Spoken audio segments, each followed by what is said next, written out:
बहुत समय पहले की बात है, जब गुरुकुल शिक्षा की प्रणाली होती थी। तब हर बालक को अपने जीवन के 25 वर्ष गुरुकुल में ही बिताना पड़ता था।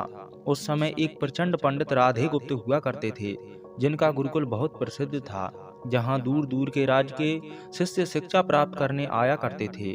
बात उन दिनों की है, जब राधे गुप्त की उम्र ढलने लगी थी और उनकी पत्नी का देहांत हो चुका था। घर में विवाह योग्य एक कन्या थी। राधे गुप्त को हर समय उसकी चिंता सताती रहती थी। वह उसका विवाह एक योग्य व्यक्ति से करना चाहते थे, जिसके पास संपत्ति भले ही ना हो, पर वह कर्मठ हो, जो किन्हीं भी परिस्थितियों में उसकी बेटी को खुश रखे और उचित समय पर उचित निर्णय ले सके। एक दिन उनके मस्तिष्क में एक ख्याल आया और उन्होंने इस परेशानी का हल सोचा कि क्यों ना वो अपने खुद के शिष्यों में से ही योग्य वर की तलाश करें। उनसे बेहतर उनकी बेटी के लिए और क्या हो सकता है।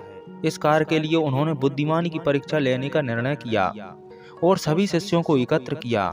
राधे गुप्त ने सभी से कहा कि वह एक परीक्षा आयोजित करना चाहते हैं, जिसमें सभी की बुद्धिमानी का परिचय होगा।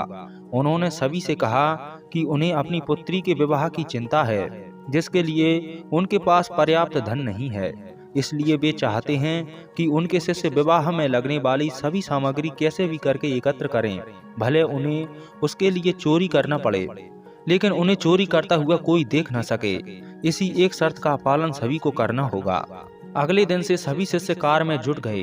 रोजाना कोई न कोई तरह तरह की वस्तुएं चुरा कर लाता और राधा गुप्त को दे देता।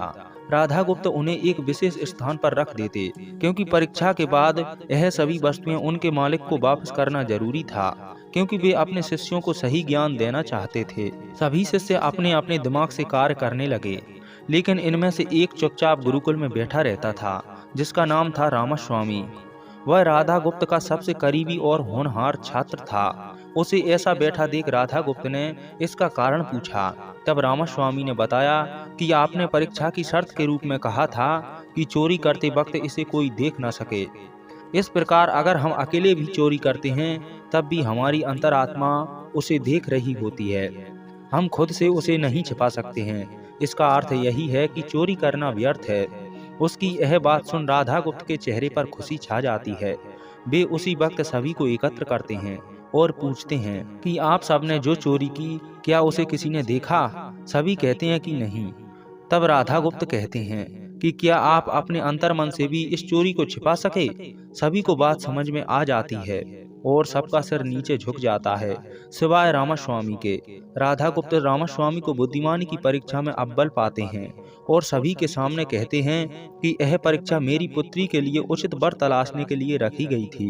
इस प्रकार मैं रामास्वामी का विवाह अपनी पुत्री के साथ तय करता हूँ। सभी खुशी से झूम उठते हैं। साथ ही चुराई हुई एक एक वस्तु को उनके मालिक को सौंप विनम्रता से सभी क्षमा मांगते हैं। बुद्धिमानी की परीक्षा से यही शिक्षा मिलती है कि कोई भी कार्य अंतर्मन से छिपा नहीं रहता और अंतर्मन ही मनुष्य को सही राह दिखाता है। इसलिए मनुष्य को किसी भी कार्य के लिए, सही गलत के लिए अपने मन को टटोलना सबसे जरूरी है। आज मनुष्य ने अंतरात्मा की आवाज सुनना बंद कर दिया है, इसलिए ही वो गलत रास्ते पर जा रहा है। हमारी अंतरात्मा कभी हमें गलत राह नहीं दिखाती। यह जरूर है कि मन की आवाज हमें वो करने की सलाह देती है जिसे दिमाग कभी स्वीकार नहीं करता, क्योंकि दिमाग सदैव स्वहित में कार्य करता है और मन हमें सही और गलत का परिचय करवाता है।